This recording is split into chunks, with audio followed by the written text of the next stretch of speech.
Bom dia, quarto ano. Hoje é sexta-feira, 21 de agosto de 2020. A nossa aula será de História, grupo 7, página 186, Brasília, uma capital planejada. Sabemos, já falamos isso em aula, em outros momentos, que Brasília foi planejada para ser a capital do Brasil. Foi inaugurada no dia 21 de abril de 1960. Antes de Brasília, nós tivemos outras duas capitais. Primeiro, Salvador, na Bahia, e a segunda, capital, Rio de Janeiro, na região sudeste, e agora Brasília, que foi inaugurada em 1960 para ser a capital do Brasil. E como nós podemos ver aqui, é o croquis do plano piloto de Brasília, apresentado por Lúcio Costa, que foi o urbanista, paisagista, que ajudou a projetar Brasília. Então, Lúcio Costa, um arquiteto urbanista, juntamente com Oscar Niemeyer, eles fizeram todos os projetos. Lúcio Costa, o urbanismo, as ruas, as represas, as avenidas, as praças.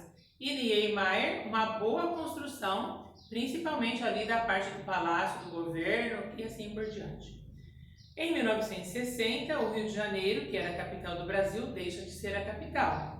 Nesse mesmo ano, a capital passou a ser Brasília, o que levou à decisão de mudar a capital para o centro do Brasil, porque hoje a Brasília está no estado de Goiás, no território do Distrito Federal, e fica na região centro-oeste do Brasil. A ideia de construir uma capital no centro do país já era discutida desde o século XIX.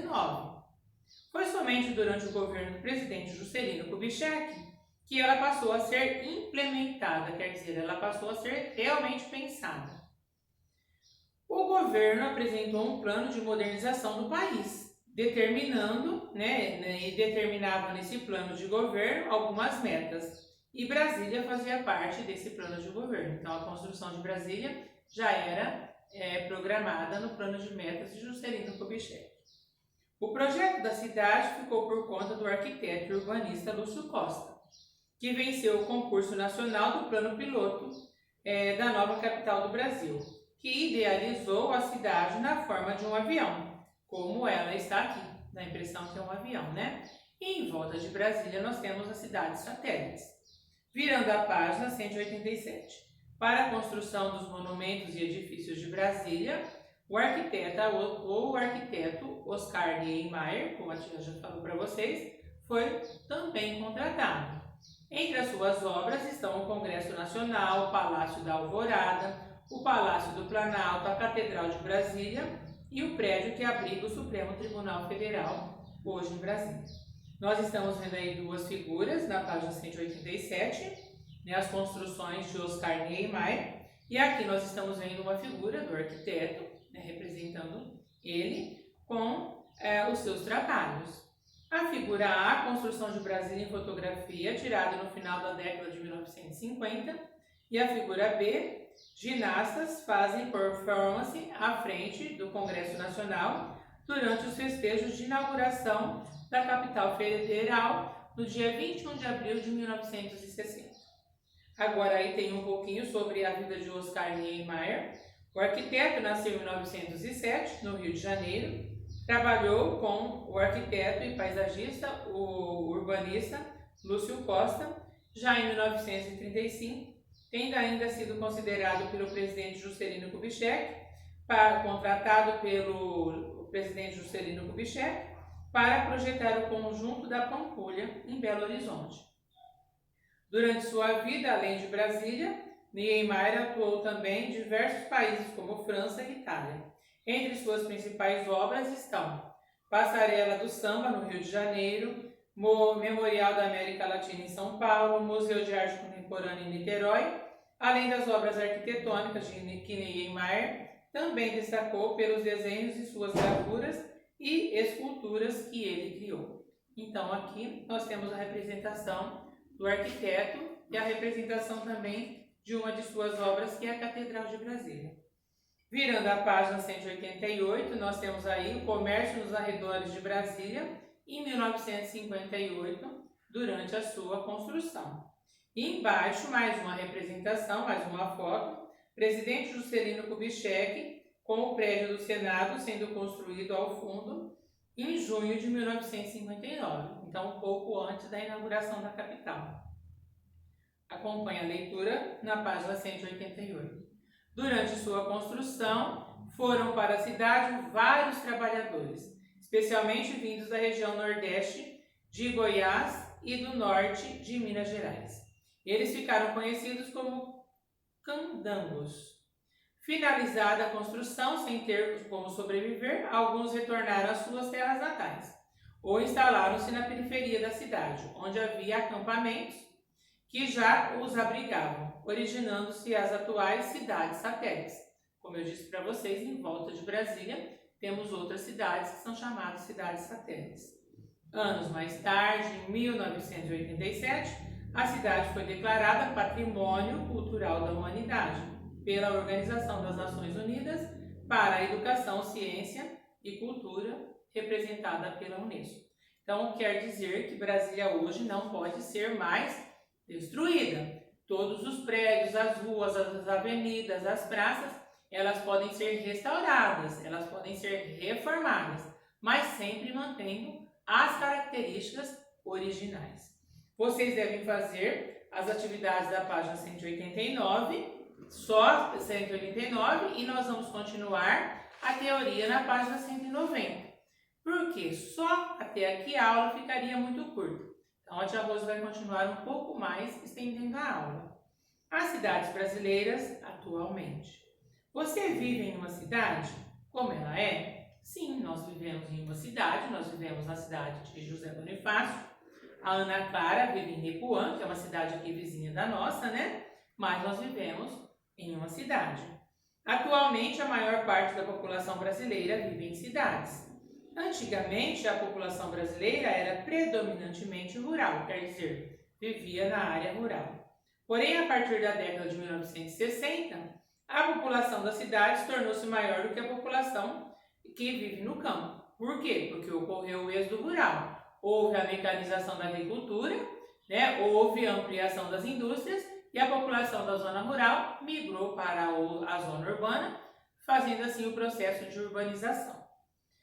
São Paulo é, nos dias atuais, né, nos dias de hoje, a cidade brasileira com maior número de habitantes. Mais, né, ou menos 11 milhões de habitantes, de acordo com o censo de 2010, do Instituto Brasileiro de Geografia e Estatística. Então, São Paulo tem mais de 11 milhões, deve estar com mais ainda, né? Porque já temos aí um censo de 10 anos. Assim como outras cidades brasileiras, o Rio de Janeiro, Belo Horizonte, Manaus, Porto Alegre, São Paulo é uma das cidades de grande importância na economia do nosso país. É a cidade mais rica, mais desenvolvida, está na região mais desenvolvida do país também, que é a região sudeste, e São Paulo está considerada entre as maiores e melhores cidades do mundo. Nós estamos vendo aí a vista da ponte Otávio Frias de Oliveira sobre Rio Pinheiros, na cidade de São Paulo. E a segunda figura, ônibus biarticulado em rua na cidade de Curitiba, no estado do Paraná. Então, o ônibus biarticulado é um ônibus mais estendido, né? Aqui em Curitiba, no sul, e aqui a cidade de São Paulo, na região sudeste, na nossa capital. Na página 191, nós estamos vendo aí três representações. Centro Histórico de Ouro Preto, no estado de Minas Gerais. A figura A, Paço Municipal, conhecido como Prefeitura Velha, inaugurada em 1901, na cidade de Porto Alegre, no sul, no Rio Grande do Sul. E a B, Centro Histórico da cidade de São Luís, no estado do Maranhão.